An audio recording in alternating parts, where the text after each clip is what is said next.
bet my social security number that you will never see Gucci Mane or Pooh Shiesty standing next to each other again, on a picture again, never on a song again. That shit'll never happen.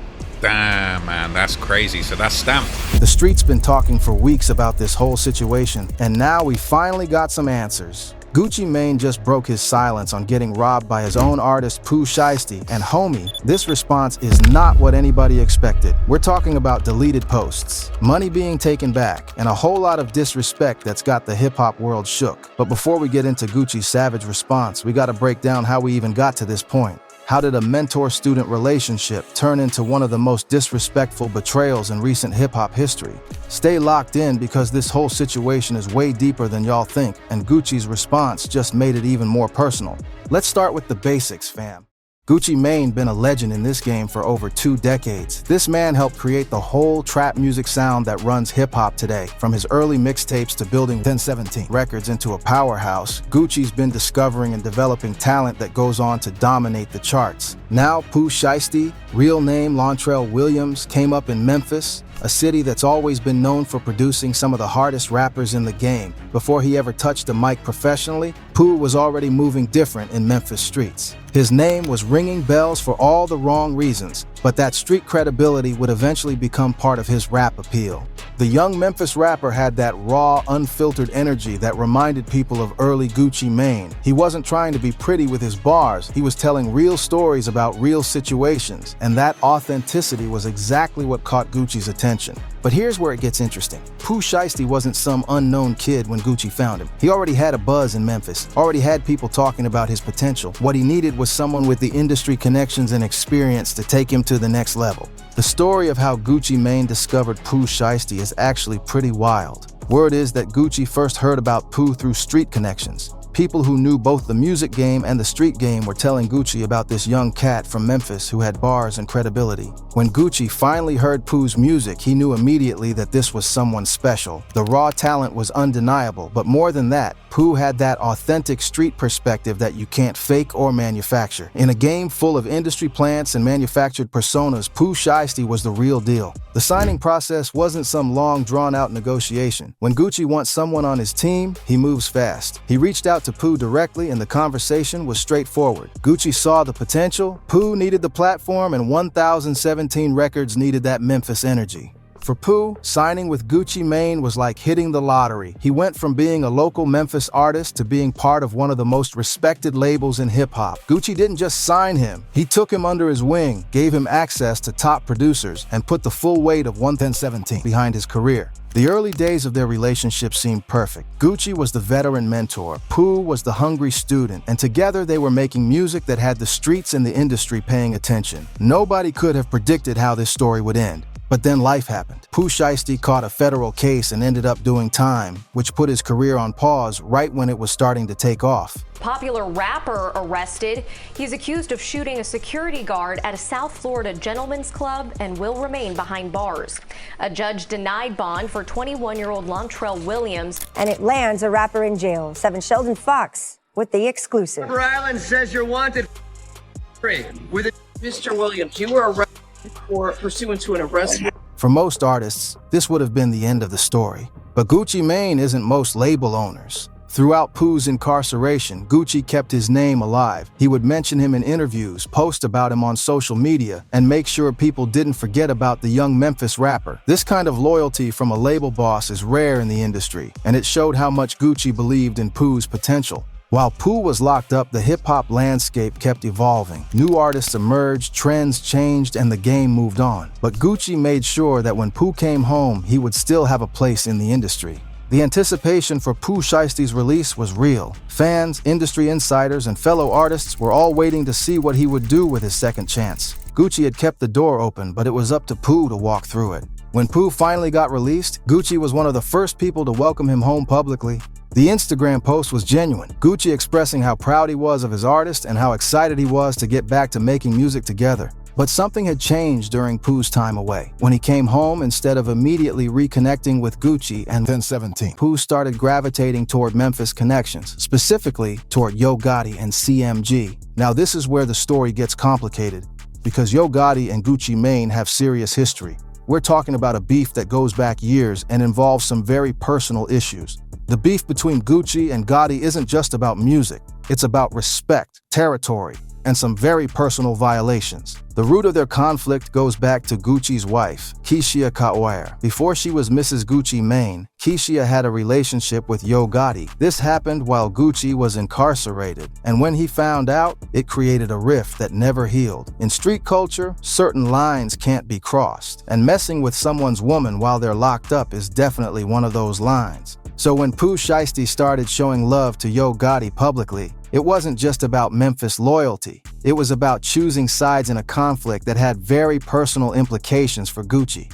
Every time Pooh posted about CMG or showed up at Gotti events, it was like a slap in the face to the man who had kept his career alive. The Memphis connection was strong, though. Pooh was from there, his family was there, and Yo Gotti represented hometown success in a way that Gucci, as an Atlanta artist, never could. But loyalty in hip-hop isn't just about geography, it's about who was there for you when you needed them most. Then came the incident that nobody saw coming. Reports started circulating that Pooh Shiesty had actually robbed Gucci Mane, not just disrespected him or violated their business relationship, but actually took his jewelry and money at gunpoint. According to the streets, this happened during a studio session in Dallas. The story goes that Pooh and some of his people were in the studio with Gucci when things got heated. Whether it was about money, respect, or the ongoing tension over Pooh's Memphis connections, the situation escalated quickly. The details are still murky, but multiple sources confirmed that Gucci was forced to give up his watch and wedding ring. For someone like Gucci Mane, who's been in the streets and the industry for decades, getting robbed by his own artist is the ultimate disrespect.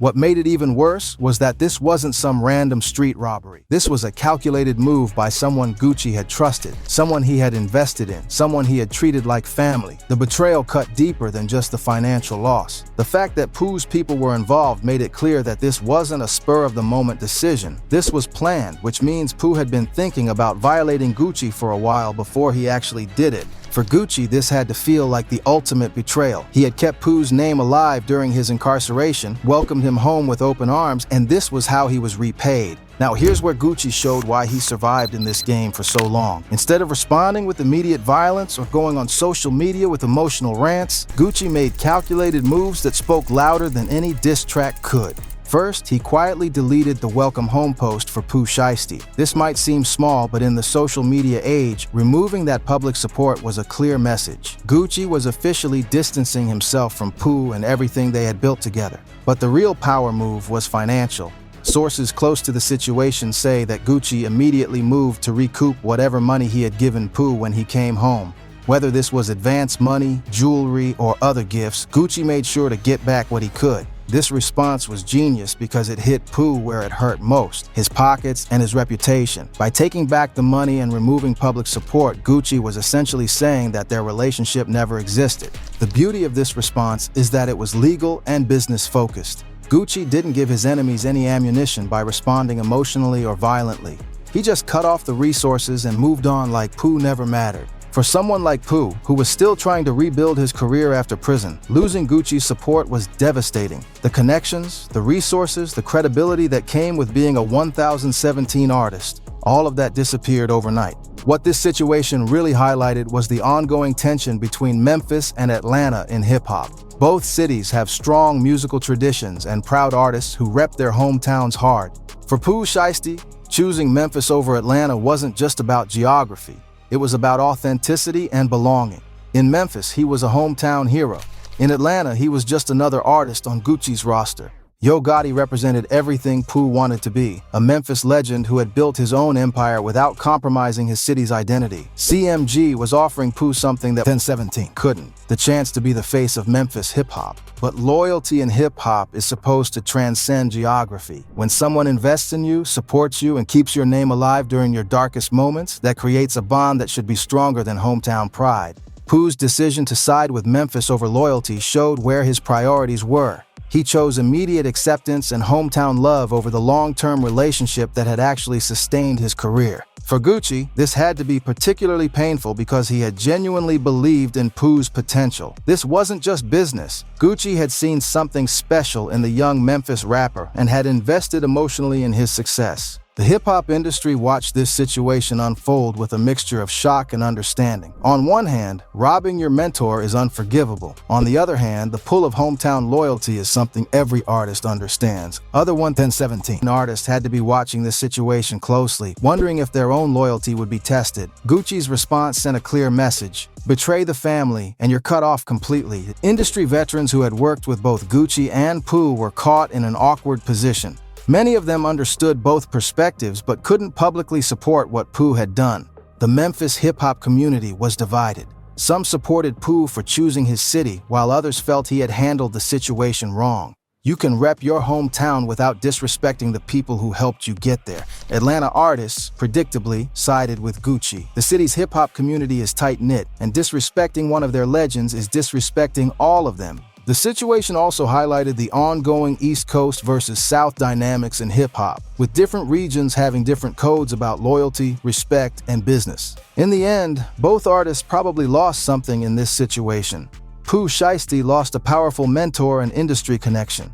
Gucci Mane lost an artist he had genuinely believed in and invested time and money developing. For Pooh, the immediate gain of Memphis acceptance might not be worth the long-term cost of burning bridges with one of hip-hop's most influential figures. Gucci's connections run deep in the industry, and having him as an enemy could limit opportunities down the road. For Gucci, this situation was a reminder that loyalty can't be bought or manufactured. You can give someone opportunities, but you can't make them grateful or loyal. The hip-hop community learned that even the strongest mentor-student relationships can be destroyed by conflicting loyalties and poor decisions. Success in this industry requires more than just talent. It requires wisdom, loyalty, and the ability to navigate complex relationships. This situation also showed how personal relationships and business relationships intersect in hip-hop. The beef between Gucci and Yo Gotti over Keishia Kawar created a situation where Pooh had to choose sides, and he chose poorly. At the end of the day, this whole situation comes down to respect and loyalty.